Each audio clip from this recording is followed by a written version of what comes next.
brother and sister.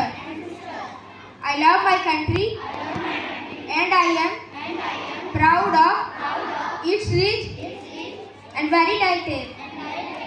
I shall always strive to be worthy of it. I shall respect my parents, teachers and elders. I shall treat everyone with courtesy. To my country and my people, I place my devotion. In their well-being and prosperity alone lies my happiness. Thank you.